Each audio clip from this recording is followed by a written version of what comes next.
국내 기술로 제작한 동해급 초계함과 곧바로 그 뒤를 이어 20대 이상 양산된 호항급 초계함. 호위함보다는 작고 고속정보다는 큰 초계함은 기습적인 적의 공격에 대비해 연안의 해상 경계 임무를 수행하는 전투함이다.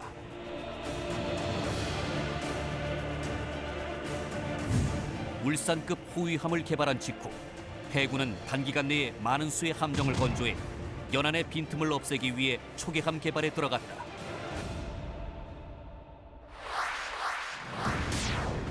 비슷한 시기에 개발된 울산급 호위함과 동해급, 포항급 초계함은 어떤 관계를 가지고 있을까?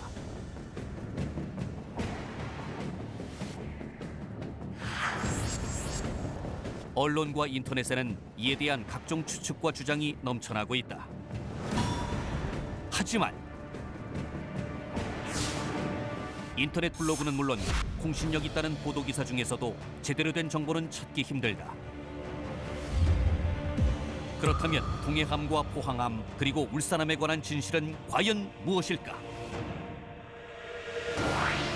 우리 바다는 우리가 만든 배로 지키겠다는 의지로 출발해 어느덧 성장기에 돌입한 대한민국 함정 개발. 동해급과 포항급 초계함 개발은 우리가 자주 국방의 중요한 분기점에서 시작한 도전이었다.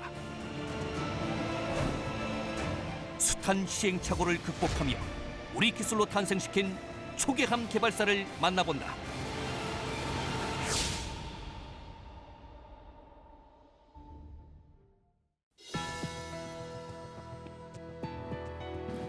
여러분 안녕하십니까? 첨단 국가의 초석 방위산업의 라미경입니다. 오늘부터는 최초의 국산 초계함인 동해함과 포항함에 대해서 알아보겠습니다. 함께 하실 세 분 소개합니다. 먼저 해군의 다양한 함정 건조에 참여해 오신 함정 개발 전문가이시죠. 심희섭 제독 모셨습니다. 안녕하십니까, 심희섭입니다. 초계함을 포함해서 다양한 수상함 건조 감독관으로 활약하셨던 분이십니다. 정광원 감독관 나오셨습니다. 반갑습니다. 정광훈입니다. 마지막으로 초계함의 설계와 건조에 직접 참여하신 분입니다. 홍효 감독관 함께 하시겠습니다. 안녕하십니까, 홍영호입니다. 네, 귀한 시간 내주셔서 고맙습니다. 이제 먼저 본격적인 토론 들어가기 전에요. 오늘 초계함에 관련된 부분 이야기 나눌 텐데요.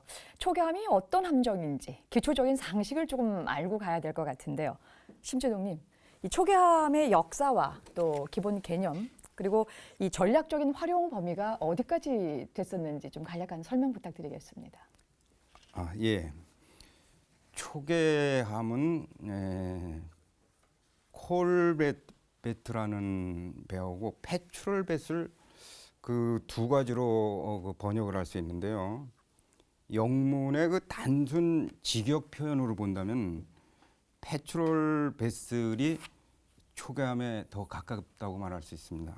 예. 근데 이 패트롤 베슬을 하게 되면은 고속정, 또 고속함, 또 경비정과 경비함, 또 지금 얘기하는 뭐 콜베트라는 초계함, 그리고 원양 초계함까지를 모두 포함이 되기 때문에 현재 우리 해군에서는 콜베트함을 초계함이라고 부릅니다. 해군은 현재 이 함정을 콜베트 함정이죠. 호위함보다는 작고 고속정보다는 좀 큰 함정으로 PCC라고 이렇게 명명을 해서 부르고 있습니다. PCC는 Patrol Combat Corvette라는 그 약자가 되는데요. 콜베트라는 그 함정 분류는 17세기에 그 프랑스에서 만들어 가지고 사용하던 것인데요. 초기에는 굉장히 작았습니다. 100톤급 그 이하의 그 초계함이 사용됐는데 차츰 이제 배수량이 커지면서 현재는 국가별로 500톤에서 3,000톤까지도 지금 그 만재 배수량을 갖는 이런 만재 배수량을 갖는 큰 배가 초계함으로 운영을 하고 있습니다. 초계함의 그 사전적인 그 의미를 설명하면요, 기습적인 적의 공격에 대비하고 또 연안의 그 해상 경계 임무를 수행하는 전투 수상함이라고 표현을 할 수가 있고요. 다른 함선의 다른 함정에 그 눈이 돼가지고 적의 공격을 사전에 그 차단하는 역할을 하는 그 함선이었습니다. 초기의 그 함급 역사에서 같이 초기함의 주 임무는 연안 경비로서 고속정과 호위함의 그 중간 형태로 그런 그 특성을 가지고 있고 주로 대함전 임무를 수행하는데 2차 대전 중에는 배수량이 1200에서 1700톤 정도 되고요. 최근에는 톤수에 대한 명확한 국제적인 기준이 없어가지고 대부분 한 2000톤 이상의 함정으로 운영이 됩니다. 먼저 조개함의 역사를 보니까 17세기 연안경비 부분에서 또 2차 세계대전에서 예. 연안 전투까지 또 이제 확대되는 개념을 좀 설명을 좀 주셨는데요. 이 함정의 종류가요, 국가나 시대에 따라서 좀 달리 이제 구분을 해주기도 하는데, 제동님, 이제 우리 해군의 이제 분류 기준상이요, 지금 얘기하는 초계함에 해당되는 함정을 이 동해함 이전에 혹시 들어와서 이렇게 운용한 적이 있었는지요? 또 그렇다고 한다면 어떤 종류가 있었나요?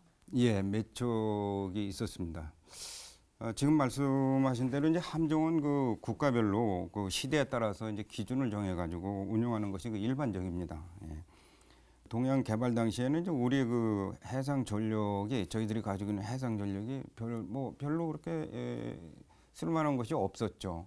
1940년대에 그 건조한 그 구축함하고 구축함 9척하고 그 다음에 호위함 5척, 그 외에 이제 지금 이야기하는 BC, PC, 뭐 PC 이런 그 경비함이 이제 꽤 여러 척 있었습니다. 그래서 우선 그래 여기 그 지금 개념으로 얘기하게 되면은 초계함에 해당되는 것이 그 세 가지인데요. PC, PC, PCC 이 세 가지인데요. 우선 여기에서 이제 첫 번째 좀 말씀을 드리면은 PC가 있었는데 PC는 1959년에 그 퇴역한 450톤급 그 백두산급 경비함이다 이렇게 불렀어요.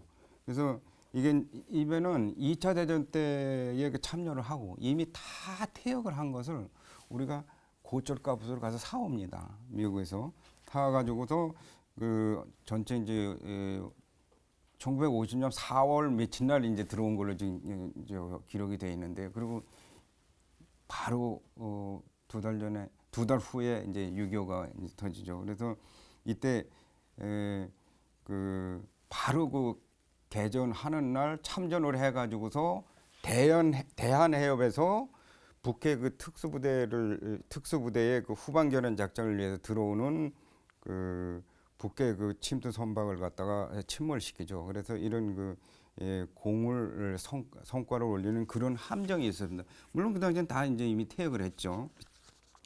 그리고 이제 두 번째는 1955년 그 도입돼 가지고 79년에 마지막으로 퇴역한 850톤급 이제 경하톤수로는 한 500톤 정도 됩니다. 이게 전투 후의 경비함, 즉 아까 말씀드린 PCEC 이제 8척이 이제 있는데요.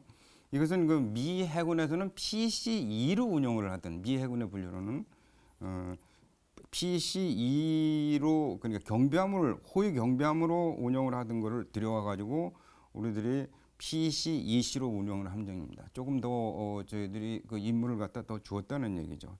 한 56m 정도 되고 16m의 속력으로 3인치 포호고 그다음에 40mm, 그다음에 20mm 그 오리곤포를 여러 기류를 갖다가 탑재를 해가지고 운영을 한 함정이죠. 70년대에 무장 간첩선의 탐색, 격파, 납포 뭐 이런 작전에 그 활력을 한 함정입니다. 이 배 중에서 이제 유명한 게 그 당포함이 유명하다라기보다 이름이 있는 게 당포함이 있는데요. 당포함은 PCC 56입니다. 이건 1967년에 동해상에서 그 어선 보호 임무를 하다가 북해 그 해안포의 불법 기습으로 완전 이제 폭침되는 그런 비운의 역사를 가진 그런 함정이지요. 이제 세 번째는 그래도 좀 이제 쓸만한 이제 그 경비함인데요. 1963년에 첫 도입돼 가지고 84년에 퇴역한 호위 경비함 PCE가 있습니다. PC는 페트롤 크래프트 에스코트라고 그랬죠. 저희들은 이걸 천단위 이렇게 불렀는데 천단위 그 세 척이 있었습니다. 그래서 이것은 재밌는 게 미 해군에서 함대 소해함으로 해가지고 MSF 즉 마인 스위퍼 프리트라고 그래가지고 함대에 속해 있는 그 소해함입니다. 기뢰를 제거하는 이 배죠. 이 배를 우리가 들어가가지고서 경비함으로 운영을 한 겁니다. 그래서 67m 정도 되고 아까 PCC보다 좀 크지요. 한 10m 이상. 그다음에 톤수는 한 1,100톤. 그리고 경화 톤수는 한 780톤 정도로 지금 추정이 되는 그런 그 함정으로 PCC보다는 좀 크고 속력도 18나트로 좀 전체적인 성면에서 좀 향상이 된 그런 함정입니다. 화력은 PCC하고 좀 비슷하게 물론 더 많이 실었죠. 3인치 포하고 40mm 이연장포, 그다음에 20mm 오레곤, 20mm 오레곤포를 8문이나 실었어요. 이런 그 탑재된 이런 함정입니다. 경비함 중에서는 상당히 그 성능이 좋은 함정이에요. 그 당시에는 이 PC를 굉장히 칭찬을 많이 했죠. 그런 함정입니다. 이렇게 그 구형 그 고철 덩어리의 함정을 미국에서 들어가가지고 당당하게 현역 함정으로 재취역시키고 또 해전하고 또 간첩선 작전에서 성과를 올리기까지 그 역사는 정말 눈물 나는 과정이라고 하지 않을 수가 없죠. 예. 이 경험을 토대로 최신의 초계함이 탄생하게 됩니다. 예, 말씀 잘 들었습니다. 이제 실질적으로 국내 국산 생산하기 이전에도 이런 초계함 형태의 이런 함정을 운용했다라고 하는 부분들 좀 예를 들 수 있을 텐데요. 홍영호 감독관님, 그렇다고 한다면요, 이제 국산 초계함 설계 건조가 결정되는 것이 1979년으로 알고 맞습니다. 있습니다. 근데 1979년도에는요, 이 울산급 호위함이 이제 진수를 막 앞둔 시기였었거든요. 네, 그렇죠. 예. 굳이 이제 이거보다 좀 큰 호위함의 울산함의 진수를 앞둔 시기에서 이것도 좀 작은 이 초계함을 굳이 요 시기에 맞추어서 이 개발 건조를 결정하게 된 배경이 좀 있을까요? 네, 그 뭐 한마디로 말씀드리면 그 절박했다라는 그러한 상황이었습니다. 우선 그 지금 심재동님께서 초계함에 대해서 정의를 잘 해주셨는데 그 쉽게 말씀드리면은 초계함이라는 거는 연함뿐만이 아니라 대양 또는 원양에서 작전이 가능한 가장 작은 사이즈의 전투 함정이다라고 보시면은 아마 그게 정확할 것입니다. 그래서 초계함, 호위 구축함, 구축함 저희들이 그 당시 보유하고 있던 함정들은 2차 대전 시에 대부분 건조가 됐던 배들입니다. 그래서 1970년에서 80년 사이에 대부분 퇴역을 시키고 했던 배들을 저희들이 인수받아서 무장을 좀 보강을 해가지고 계속 운영을 하던 배들입니다. 즉 우리가 이제 뭐 쉽게 표현하면 사람으로 얘기하면은 열심히 일하다가 이제 정년퇴직을 했어요. 정년퇴직을 했는데 갑자기 불러내가지고 재무장시켜가지고 전선에 배치하는 겁니다. 그 얼마나 그 참 슬프고 절박한 그 이 상황이었는데 더더군다나 지금 이 초계함급들은 바로 그 이 폐선 및 퇴역 및 폐선을 앞두고 있습니다. 퇴역해가지고 다시 쓸 수 있는 게 아니고 퇴역과 동시에 고철덩어리로 폐선이 되는 그러한 운명에 처해 있어가지고 이미 79년 말 80년대 초반에는 폐선을 해야 될 함정들이었어요. 그러니까 그만큼 절박하고 그 와중에 지금 울산함이 지금 설계 건조를 하고 있는데 울산함은 지금 호위함인데 이 배 사이즈는 1800톤 클래스로서 그 당시 개념으로 볼 때는 초계함에 가깝습니다. 근데 무장 능력은 그 당시에 구축함에 훨씬 버금가는 그런 능력을 갖추고 있습니다. 어떻게 보면은 초계함, 호위 구축함, 구축함 영역을 다 커버할 수 있다고 생각을 할 수 있지만 굉장히 비싼 배입니다. 제 기억으로는 1977년도인가요? 그 당시 불변가로 5,700만 불입니다. 그 당시 우리 국민소득이 1,500불, 1,200불도 안 될 때예요. 근데 5,700만 불이라는 거를 그러한 그 재가를 받아가지고 그것도 뭐 대공 미사일은 빼고입니다. 대공 미사일을 포함하면은 2,800만 불이 더 들어가서 8,500만 불이 됩니다. 그래서 돈이 없어서 대공 미사일 못 달았습니다.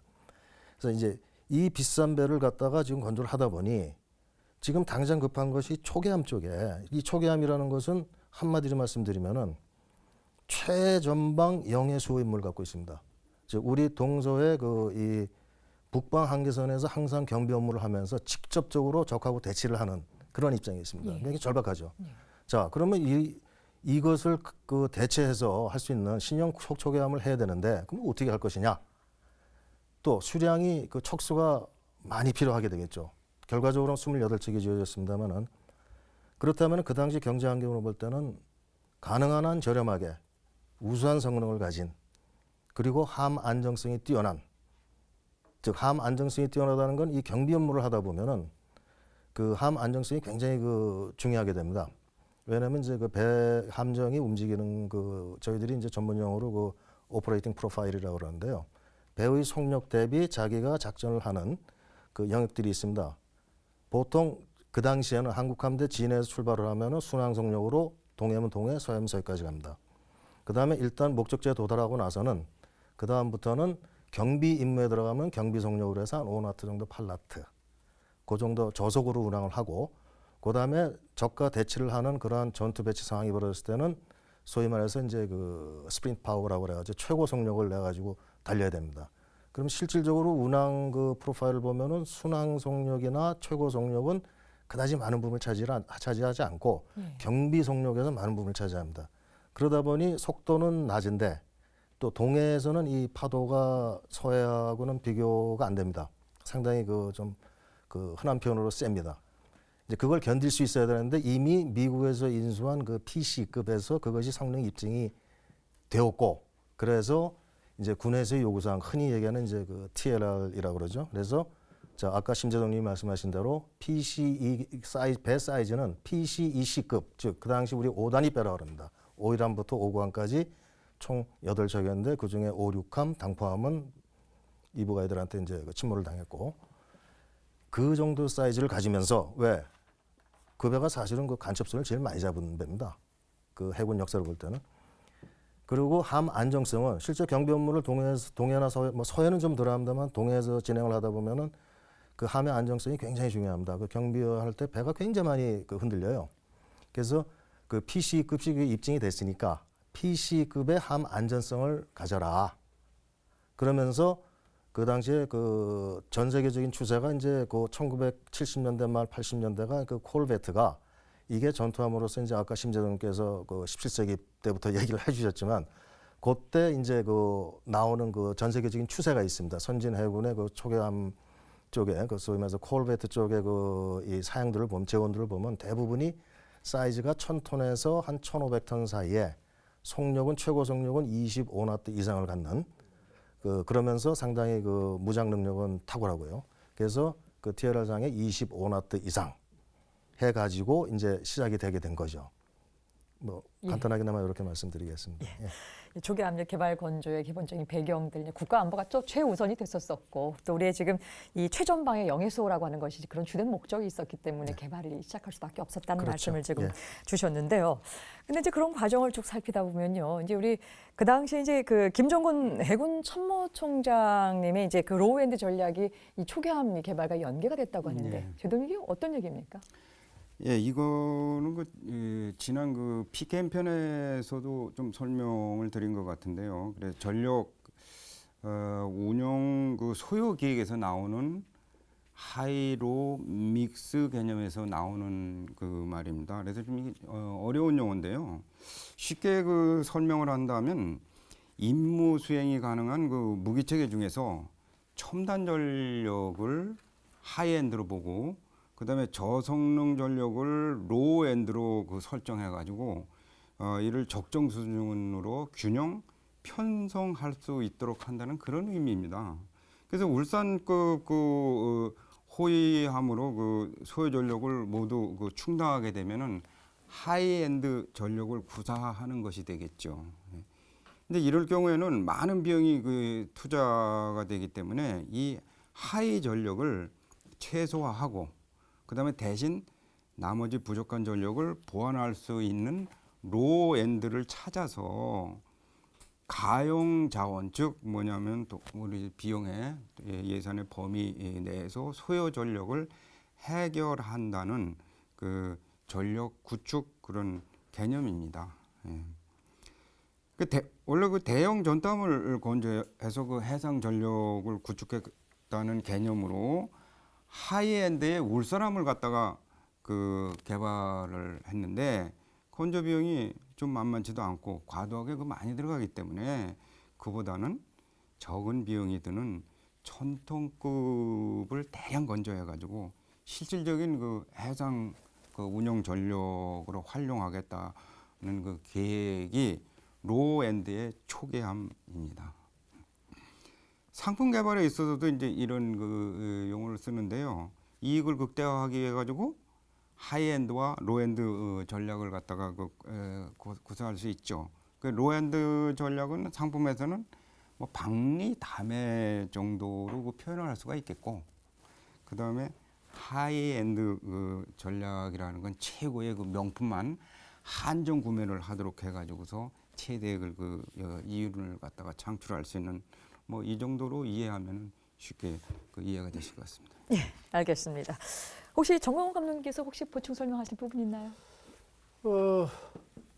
그 아까 조금 전에 심재동님 말씀하셨는데 이 하이엔드로 가느냐 로우엔드로 가느냐에는 반드시 재원이 따릅니다. 예. 반드시 재원이 따르기 때문에 이것을 어떻게 이제 그 적정한 서로 상호간에 적정한 수준을 갖도록 하느냐 하는 이것이 이제 사실 주요한 얘기고, 이렇게 이제 로우엔드의 전략을 택했다는 얘기는 아마 그 대간첩 작전뿐만이 아니고 다른 그 경비 함정들의 소요가 급격히 늘어나니까 이에 대처하기 위해 가지고 재원을 고려한 그런 그 척수를 확보할 수 있는 방안으로 택하지 않았나 이렇게 보고 있습니다. 중요한 부분이 될 것 같아요. 그 재원이 확보라고 하는 것이 우선 돼야지만 예. 결정의 전략적인 부분과 연계가 좀 돼야 될 것 같습니다. 그런데요, 그 당시에 적지 않은 언론들이요, 이 동해함은 울산함의 축소형이고 그 또 동해함을 시제 삼아 개량한 것이 포항함이다라는 얘기가 또 있었었거든요. 근데 과연 또 이런 것이 맞는 것인지 굉장히 궁금한데, 홍영호 감독님 어떤 얘기입니까? 맞습니까? 네, 저도 그런 얘기 많이 들었습니다. 근데 결론적으로 말씀드리면은 그렇지 않습니다. 일단 단지 이제 제가 추측한데는 그 결과론적인 얘기입니다만은 그 동해함 또는 포항함, 그러니까 울산함에 이렇게 그 배가 나오고 난 다음에 각종 그 배의 그 체계라든가 이런 것을 볼 때 상당히 유사합니다. 예를 들면은 흔히 우리가 얘기하는 전투 체계, 뭐 무장 체계 또는 주추진 체계 이러는데, 전투 체계 즉 사격 통제 장치입니다. 소위 말해서 쉽게 말씀드리면은 컴퓨터를 이용해서 자동으로 모든 배 안에 있는 함정 내에 설치된 그 함포라든가 미사일이라든가 이런 것이 컴퓨터에서 전부 다 사격을 하게 돼 있습니다. 사람이 하는 게 아니고요. 그 당시 가장 그 전 세계적으로 볼 때 가장 우수한 제품인 그 네덜란드사의 시그널사, 지금은 이제 불란서의 그 탈레스로 합병이 됐습니다만은 미 해군에서도 그 전투 체계를 라이센스로 쓰고 있었습니다. 그래서 저희들이 울산함부터 채택을 하게 됐는데 동일한 전투 체계를 채택을 하게 됐습니다. WM-28이라고 그럽니다. 그런데 울산함과 틀린 건 뭐냐면은 단지 울산함은 호위함이고 동해함은 초계함입니다. 그러다 보니까 울산함 쪽에서는 그 대공 레이더가 있습니다. 대공 탐색 레이더가 있습니다. 즉 이것이 복합 그 레이더 시스템이라고 하는데 대함 목적이 있고 대공 목적이 있습니다. 울산함 같은 경우에는 대함 탐색 레이더 및 대함 공격용 함포도 있지만 대함 미사일을 갖고 있습니다. 그리고 대공 쪽에는 대공 탐색 레이더가 있습니다. 그런데 아쉽게도 그 대공 그 방어 무기가 그 당시에는 없었습니다. 아까 말씀드린 대로 그 대공 미사일 값이 어마어마하게 비싸기 때문에 사실은 그 당시에는 저희들이 할 수 없었던 거고, 단지 그런 차이가 있고, 또 하나는 주추진 체계로 들어가게 되면은 그 울산함은 결과론적인 얘기입니다만은 가스터빈 2대, 디젤 2대로 구성이 되어 있는 소위 말해서 코어 도구 시스템이라고 합니다. 이제 코어 도구라는 건 콤바인드 디젤 오와 가스터빈의 약자입니다. 마찬가지로 이 동해함도 코어 도구 시스템으로 최종 결정이 됐습니다. 그런데 요거는 가스터빈이 한 대고 디젤이 2대입니다. 그러니까 이제 나중에 함정이 나오고 나서 보니까는 이게 배를 타보니 상당히 많이 비슷하다. 그러니까 뭐 울산함의 뭐 축소형이 아니냐, 뭐가 이런 게 아니냐라는 그 뒷얘기들이 많이 나오는 걸로 저는 그렇게 그 짐작을 하고 있습니다. 그래서 저희들이 그 조함 설계 및 그 건조의 감독관을 해봤지만은 기본적으로는 이 울산함과 동해함은 체급이 틀리고요, 목적이 틀립니다. 즉 아까 심생님께서 말씀드린 대로 호위함과 초계함입니다. 그 호위함과 초계함은 기본적으로 개념 자체가 틀려집니다. 즉 울산함 같은 경우에는 예를 들면은 TLR상에서 최고 속력을 35나트 이상으로 잡았습니다. 실제 시운전 단계에서는 37.6나트가 나온 걸로 알고 있는데요. 거의 고속정에 버금가는 그런 속력을 갖고 있습니다. 즉 그렇게 요구 조건이 맞춰졌고 저희 그 동해함은 초계 25나트. 그래서 나중에 게스터빈으로 변경되면서 30나트로 변경이 됩니다. 즉 그 얘기가 무슨 얘기냐면은 속력이 그만큼 차이가 나다는 건 선형에 지대한 영향을 미치게 되어 있습니다. 또 마력에 지대한 영향을 미치게 되어 있습니다. 즉 추진 체계가 바뀌고 여러 가지 바뀝니다. 즉 이 설계 도입부부터 시작해서 기본 개념이 틀리다는 것을 이제 말씀을 드리고 싶고요. 따라서 그 시중에 떠도는 이제 그런 말씀들은 그냥 결과적인 얘기로 그렇게 이해를 해주시면 좋을 것 같습니다. 예, 말씀 잘 들었습니다. 여러분께서는 지금 첨단 국가의 초석 방위 산업을 시청하고 계십니다. 컴퓨터는 완제품을 구매하는 사용자도 있지만 직접 부품을 구입해 조립하는 사용자도 많다. 컴퓨터를 조립할 때 먼저 고려해야 할 것은 컴퓨터의 주요 사용 목적과 자신이 쓸 수 있는 예산이다.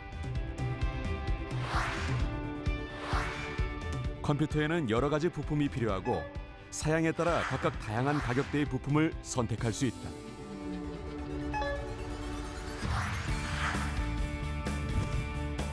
따라서 게임이나 동영상 편집 등 고사양이 필요한 작업을 주로 한다면 가격을 조금 들이더라도 하이엔드 부품을 선택하고 문서 작업이나 웹서핑 등 비교적 가벼운 작업을 주로 한다면 적당한 가격과 성능을 가진 로우엔드 부품을 선택하면 되는 것이다. 즉, 컴퓨터 사용 목적과 활용 스타일을 참고해서 부품을 고르는 게 현명하다. 이러한 하이엔드와 로우엔드 전략은 방위 산업에도 적용된다. 무기체계 개발은 군의 필요에서 시작된다. 군은 가지고 싶은 무기체계를 획득하는 것이 아니라 아군과 적군의 전력, 우리 현재와 미래의 안보 환경 등 다양한 요소를 고려해 주어진 환경에서 최강의 전력을 구축할 수 있는 무기체계를 획득한다.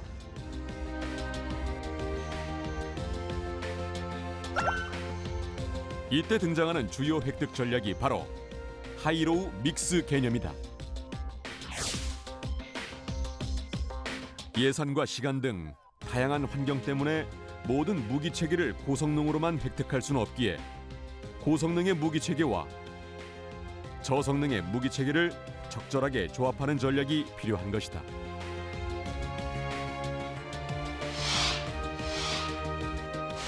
(1980년대) 초중반 계속되는 북한의 해상 도발에 대응하기 위해선 연안과 최전방에서 실질적인 대응을 할 수 있는 다수의 함정이 필요했다. 하지만 울산급 호위함 한 척을 건조하는 데에는 $5천만 이상의 거액이 필요했고 당시 우리 경제력을 고려할 때 그런 배를 단기간 내에 여러 척 양산하는 것은 현실적으로 어려운 일이었다. 따라서 호위함보다 적은 비용을 들여 양산할 수 있고 고속정보다는 강한 전력으로 폭넓은 연안을 방어할 수 있는 1000톤급의 초계함을 개발하게 된 것이다. 이는 호위함이라는 하이엔드만 고집하지 않고 초계함이라는 로우엔드 함정을 함께 선택해 우리 힘으로 우리 바다를 지킨다는 자주국방의 목표를 현실적으로 실현한 것이다.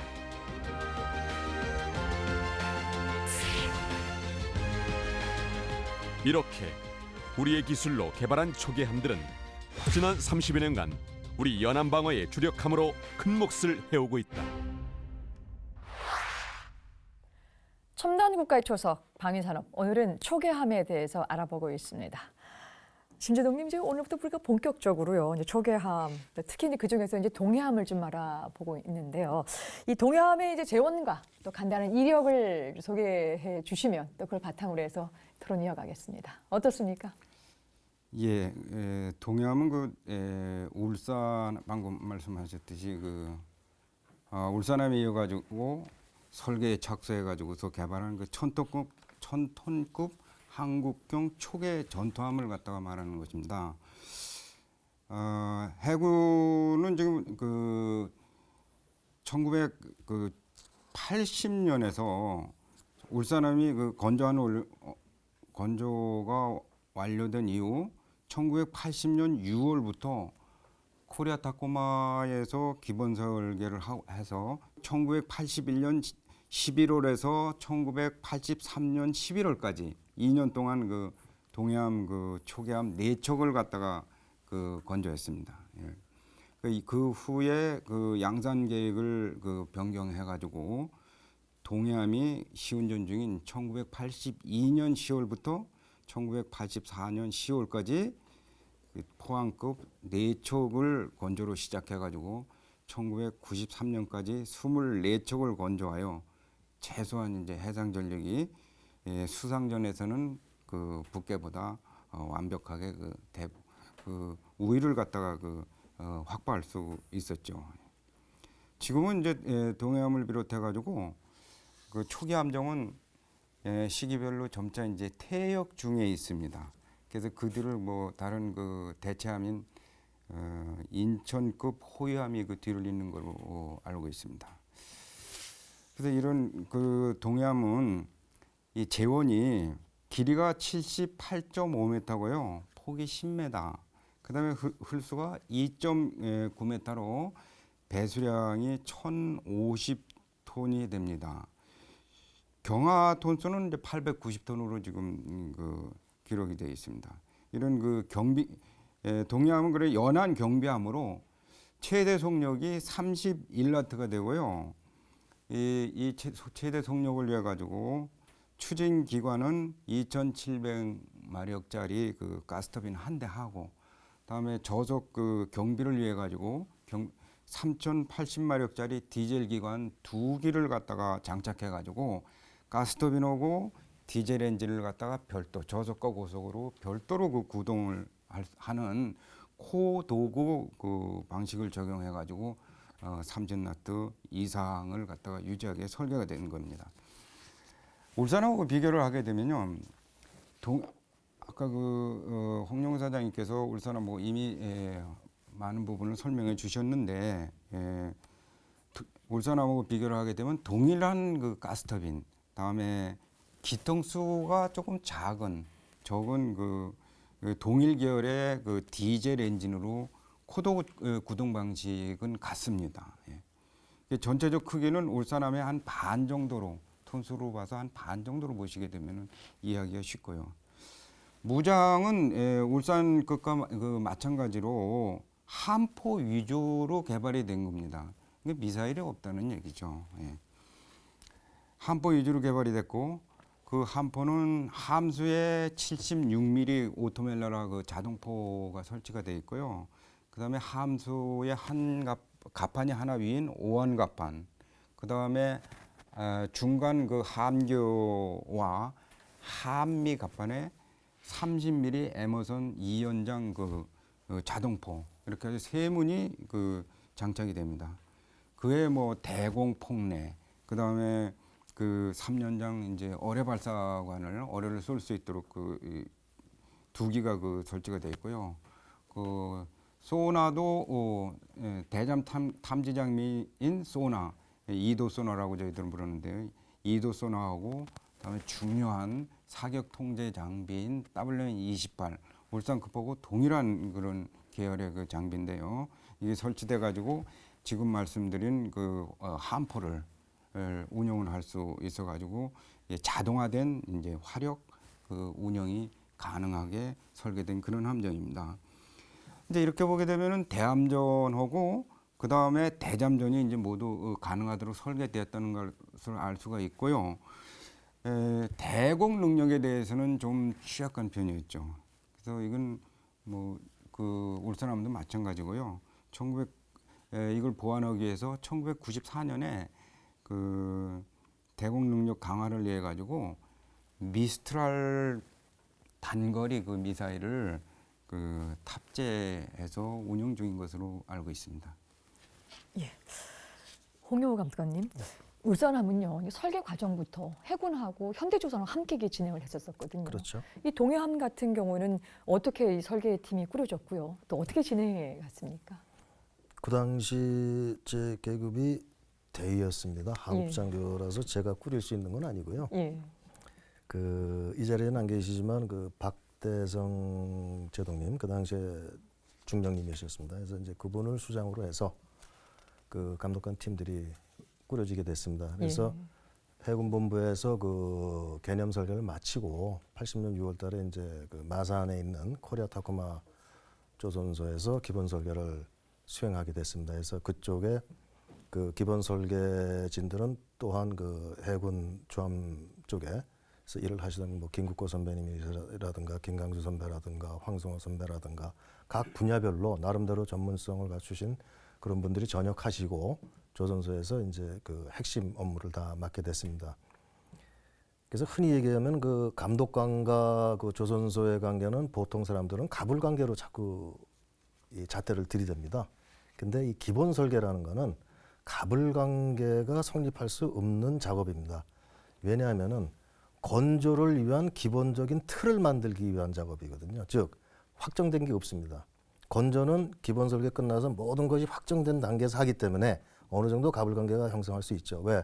이대로 했느냐 안 했느냐를 따지게 돼 있으니까요. 그러나 기본 설계에서는 감독관이나 조선소나 다 같이 그 당시에 엄청난 열정으로 사명감으로 똘똘 뭉쳐가지고 같이 협력을 하고 때로는 경쟁을 하고 조선소에서 도면 그리면 저희도 감독관에서 같이 그리고 하는 식으로 진짜 그 평생 그런 경험을 한 게 저한테는 상당히 소중한 경험이었습니다. 그래서 하여튼 열심히 일했습니다 그 당시에.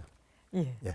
이제 울산함 같은 경우에는 이제 원래 이제 그 외국 회사에게 설계를 맡기다가 다시 이제 그걸 바꿔서 이 해군과 또 현대조선에서 같이 합작을 하고 또 그 사이에 또 외국 기술진이 이제 감수하는 형식으로 이렇게 진행을 했었거든요. 그렇죠. 그럼 이제 그야말로 이제 우리나라에서 이제 함정의 독자 개발이라고 하는 측면에서 굉장히 또 많은 이제 노하우를 쌓게 되는 것이 바로 이제 울산함 이 건조 과정일 텐데요. 자, 그렇다고 한다면 동해함은 어땠습니까? 동해함의 경우에는 그 울산함과 달리 울산함은 이제 그 외국 기술진의 이제 감수, 그 JJMA라는 그 미국 회사인데요. 그 감수 역할이 있었는데 동해함의 경우에는 전혀 외국 기술진의 도움을 받은 게 없습니다. 글자 그대로 순수하게 저희 한국에서 100% 국산화를 한 결과물입니다. 예. 그렇다고 한다면 이제 생각해 볼 때 훨씬 더 그 개발하는 과정들이 또 쉽지도 않았을 테고 뭐 이렇게 굉장히 또 어려움을 좀 많이 이제 겪었을 것 같은데요. 이제 어떻게 이게 설계가 좀 진행이 됐는지 우리 이번에는 이 정광훈 감독님께서 먼저 말씀을 좀 주시죠. 울산함을 설계할 시에는 당시로서는 이제 그 우리가 소형 고속정을 만든 경험이라든지 보조 선박을 만든 경험은 있었지만은 그 대형함을 설계 건조한 경험이 없었기 때문에 그리고 보유한 자료도 없었기 때문에 그 외국의 그 기술 지원도 받고 그래서 새로이 모든 것을 확보하고 이런 과정을 거치면서 이제 그 설계를 진행했는데 주로 이제 그 미국의 이제 제너럴 스펙이라든지 뭐 US 밀 스펙이라든지 DDS라든지 FFG7 자료 이런 것들을 이제 많이 보면서 적용한 걸로 알고 있는데 동해함은 많은 부분들을 울산함이 실제로 설계하면서 확인했던 내용 또는 확인했던 자료, 사용된 자료들은 그대로 갖다 썼습니다. 그래서 이 얘기를 할 때 좀 쉽지 않았느냐. 뭐 쉬웠던 건 사실입니다. 쉬웠던 건 사실인데 그렇더라도 설계는 설계입니다. 처음부터 끝까지 짚어야 할 일은 다 있기 때문에 그리고 성능 자체가 다르고 요구 조건 자체가 틀렸기 때문에 이것이 그 쉬웠다라고 말씀드리기는 어렵고 어쨌거나 절차는 동일하게 받았습니다. 그래서 정량적으로 얼마나 수월했다고는 답을 할 수 있겠지만은 울산함 설계에 참여했던 인원도 일부 참여를 하고 그렇기 때문에 울산함의 경험 자료를 활용했기 때문에 울산함보다는 좀 용이하지 않았나 하는 부분에 대해서는 뭐 긍정적인 답을 할 수밖에 없습니다. 그다음에 이제 그 기본 설계를 할 때 기본 설계의 설계팀은 이제 어떻게 꾸렸냐면은 기본, 성각, 그다음에 이제 추진보기, 전기, 어장, 전자통신, 무장 이렇게 7개 분야를 꾸리고 그다음에 감독관실도 마찬가지 그러한 임무를 담당하는 사람들을 꾸려가지고 거기에서 어떤 설계를 하면서 뭐 겹치는 부분이 있다거나 충돌이 일어나는 부분이 있다거나 이런 것은 이제 기본에서 정리를 해주고 감독관실과 그 조선소의 설계팀이 항상 이 요구 조건을 충족하기 위해서는 어떤 방법으로 설계를 진행할 것이냐 하는 내용을 서로 합의를 하고 그러고 난 다음에 그것을 반영을 해서 설계한 내용을 검토를 하고 그다음에 확인을 하고 필요한 부분에 대해서는 해군본부 상부에 중간중간 보고를 하고 승인을 받으면서 이러한 업무를 진행을 했습니다. 그래서 이제 의사결정 과정은 그렇게 이제 진행됩니다. 예. 제가 이제 예. 그 설계 그 문제를 조금 멘트를 해야 될 케이스 같은데요. 아까 그 울산함을 말씀을 하셨는데 정광환 감독관님께서 근데 울산함을 할 때도 그 외국의 그 기술진이 그 참여를 해서 설계를 한 거는 아니고요. 그거는 아까 디자인 리뷰라 그래가지고 검토를 한 거고요. 지금 뭐 의사결정 과정을 어떻게 했느냐 이거보다도 근본적으로 설계를 누가 하는 개념이었냐면은 이 당시까지만 해도 해군이 하는 개념이었거든요. 해군의 인력이 그만큼 없기 때문에 이것을 일정 부분을 용역을 줘가지고 해군하고 같이 한다. 이제 이렇게 이해를 하게 되면 굉장히 이해하기가 쉽습니다. 나중에 근데 이게 논란이 되는 부분이 있기는 있어요. 이제 그 발전을 하면서 과연 설계 감독관의 역할이 뭐냐 이런. 근데 요 당시까지만 해도 실제로 고속정이나 이제는 전부 해군에서 설계를 해가지고 그 다음에 조선소에다가 건조를 하도록 만든 거를 해군에서 범위가 커지니까 그게 안 되니까 일정한 예산을 들여가지고 가서 밖에서 하도록 그렇게 만든 거죠. 즉 저 업체에서 하도록 그렇게 이해를 하시면 업무하는데 쉽게 되겠습니다.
근데 이제 과정 좀 어려운 점이 많았을 텐데요. 이제 마무리 겸해서 어떻게 이런 어려운 점들을 극복하고 나가셨는지 먼저 우리 홍영우 감독관님께서 먼저 말씀해 주시죠. 뭐 수많은 어려움이 있었죠. 근데 그 중에서 이제 한 두 가지가 가장 중요한 부분이 있는데 기본 설계를 하는 과정에서 이제 이 general arrangement 흔히 얘기하는 일반 배치도입니다. 배 안의 모든 배치를 하는 그 일반 배치도 작업과 선형 확정 작업이 있습니다. 그 두 가지가 제가 볼 때는 가장 어려움이 있지 않았나. 일반 배치도 작업은 이제 각종 체계라든가 방의 배치라든가 임무에 따라 가지고 수시로 왔다 갔다 합니다. 배치가. 그래서 한 예를 들면은 그 당시 일반 배치도 도면을 그리던 감독관이 저희 후배 감독관 황태성 중이라고 있습니다. 이 친구가 이제 계속 도면을 그렸는데 거의 매일 바뀌었습니다. 배치도가. 근데 이 배치도라는 게 굉장히 큽니다. 이게 도면 작업이 굉장히 양이 많아요. 그래서 거의 매일 왜냐면 시스템이 바뀌고 시스템이 이제 아이디어가 바뀌고 모든 것이 거기에 고려해야 될 사람들이 많습니다. 뭐 중량 분포라든가 기타 등등 해서 많은데 매일 바뀌다 보니까는 거의 한 달 동안 내내 바꿨다 하다. 즉 거기에 이제 주요 격벽이라는 게 있습니다.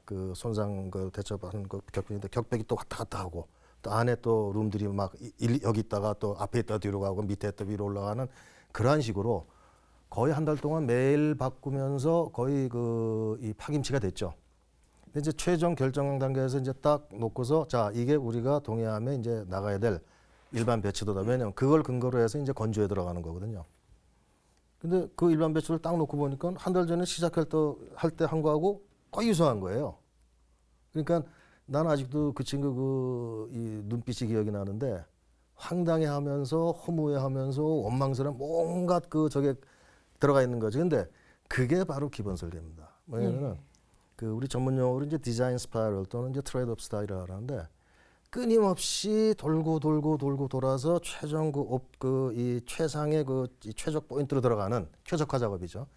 그 하는 작업의 일환으로서 이제 그게 있었고, 두 번째는 이제 그 선형은 아까 모두에 좀 얘기가 나왔습니다만은 요 그 TLR 그 상에 나온 요구 조건을 맞추는 그걸로써 당연히 이제 우리가 그 PC급 그걸 이제 참고를 하면서 검토를 해보고 여러 가지 이제 그것도 이제 트레이드업 스타트를 하면서 모형 시험도 해보고 최종 모형 시험 들어가기 전에 계속 저희들이 요즘으로 하면 시뮬레이션 비슷한 겁니다. 그러면서 최종 단계에서 이 동해함 선형을 이제 결정을 했죠. 내부 결정을 해서 이제 최종 결정만 남은 상태에서 그 울산함 감독하시던 그 엄두재 제동님께서 아니다, 이 선형은 이건 초계함 이건 안 된다. 즉 그 호위함으로 건조한 그 울산함 선형을 그대로 갖고 와서 거기에 적용을 해야 된다. 해가지고 한참 거기에 대해서 많은 토론을 하고, 그래서 최종적으로는 뭐 해군본부 수뇌부에서 이제 최종 결정을 하게 되었죠. 근데 그 과정에서 저희들이 이제 느낀 건 그렇습니다. 우리는 초계함을 설계하는 것이지 호위함, 즉 울산함 같은 경우는 35나트입니다. 실제 37나트입니다. 고속정을 우리가 그러한 고속전투함을 설계하는 건 아니었거든요. 그렇기 때문에 울산함 선형은 굉장히 날렵합니다. 즉 함 안전기가 없으면은 굉장히 힘든 배입니다. 그런데 그거를 그대로 초계함에 와가지고 함 안전기도 없이 그렇게 한다는 거는 그 당시에 해군 수뇌부의 이 요구 조건은 뭐냐면 함 안전기는 달지 마라. 왜? 아까 심사장님께서 말씀하신 그 미국에서 건조한 PGM 유도탄 탑재 그 고속 감정에 들어간 그 함 안전기가 상당히 그 컨트롤 계통이 제어 계통이 문제가 많았습니다. 그래서 굉장히 부정적인 인식이 강했습니다. 그래서 함 안전기 쓰지 마라 하는 그러한 또 요구 조건이 있었고, 그래서 그럼 선형 가지고 모든 걸 다 만족시킬 수 있는 걸 하면은 결국은 해보니까 PC급 선형 그 선형이 가장 훌륭한 선형이다. 즉 최전방 영해 수호를 하기 위해서 경비 업무, 초계 업무 모든 것을 하기에는 이것이 좋다 했는데 우리 엄재동님께서는 이제 그 울산함 선형을 갖고 오라 그걸 그대로 따서 하라니까 저희들로서는 굉장히 그걸 진행했던 사람들 입장에서는 걱정도 되고 그다음에 이건 아닌데라는 생각도 했죠. 어쨌든 최종 결정은 해군본부 수뇌부에서 결정을 해서 동해함으로 결정을 했습니다. 했고 그리고 얼마 지나지 않아서 이제 그 1차 동해함 내척 부분이 나오고 이제 2차 우리가 이제 배치 2라고 그러는데 배치 2로 가서 엄재동님께서 본부에 이제 계시면서 포항함 그 부분을 다시 관철을 시키시는 거죠. 그래서 그 울산함 선형을 그대로 따온 그 배가 이제 나오는 이제 그 과정이 저희들이 업무 수행하면서는 굉장히 좀 힘들었다고 말씀할 수가 있죠. 예. 고비고비 어려운 게 왜 없었겠습니까만은 그 일반 배치도 문제하고 선형 선택하는 과정에서도 이런 또 어려움도 있었었군요. 이번엔 정강원 감독께서는 어떤 부분이 좀 어려우셨나요? 그 기본 설계 쪽은 방금 홍영우 사장이 얘기를 한 내용들이었고, 상세 설계를 하는 과정에서는 이제 역시 어려웠던 점이 이제 조선소가 보조선방이나 소형 고속정은 만들어봤지만은 이제 큰 함정을 설계한 경험이 없다 보니까, 그리고 이제 설계 인력이 많이 필요하다 보니까 일반 조선 분야에서 근무하던 사람을 데려오고 또는 신입 사원을 뽑고 이렇게 하다 보니까 이 설계 요원들이 군함에 대해서 아는 바가 좀 적은 겁니다. 군함을 건조하는 데는 설계하는 데는 해군의 간섭이라든지 어떤 해군의 그 오리엔테이션 이런 부분들이 많이 들어가야 되는데 이런 부분들이 이제 상당히 어려웠다는 점하고, 그러니까 이제 얘네들은 이제 교육을 시켜야 되고 끌고 가야 되는 이런 문제도 있었고, 그다음 상선 설계하고 군함 설계하고는 반드시 그 내용이 틀립니다. 내용이 틀리기 때문에 그런 부분들이 상선에 젖어 있던 사람들이 군함에 적응하는 이런 부분들이 어려워가지고 이걸 교육시키고 끌고 가는데 이제 어려움이 있었습니다만은 뭐 교육은 시켜갖고, 두 번째는 이제 우리나라 국내 조선 기반 기술이 조선 기자재 기반 기술이 따르지를 못해가지고 밀 스펙이나 제너럴 스펙이나 또는 이런 우리가 함건조 지침서에서 요구하는 이 성능을 가진 기자재가 이제 생산이 어려운 겁니다. 그래서 그 필요한 부분을 우리가 기계 설계처럼 내가 직접 설계해서 만드는 게 아니고 조선 함정건조나 조선업이라고 하는 것은 기 생산되어 있는 물건을 내가 선체라고 하는 플랫폼에다 올려가지고 이제 하는 거다 보니까 다른 이제 이런 그 장비나 부품들은 이미 세상에 나와 있어야 되는데 그러한 것들이 나와 있지 않는 것을 개발하는 것이 힘들었습니다. 그래서 테스트를 하면은 불합격, 테스트를 하면 불합격 이러면서 이제 그 업체로 하여금 이제 개발에 뛰어들게 만들었죠. 뛰어들게 만드는 것이 이제 그 이걸 개발해 주면은 독과점으로 풀 수 있다는 점, 그리고 앞으로 군함 소요, 건조 소요가 이렇게 많다는 점, 이런 걸 부각하면서 이제 개발을 해서 납품하도록 한 이런 과정들이 기본 상세 설계에서는 좀 어려웠다고 볼 수 있습니다. 오늘 세 분 말씀 감사합니다. 첨단 국가의 초석 방위산업. 오늘은 이 최초의 국내 초계함에 대해서 알아봤습니다. 시간 관계상 미처 다 하지 못한 말씀 다음 이 시간에 이어가도록 하겠습니다. 끝까지 함께해 주셔서 고맙습니다. 안녕히 계십시오.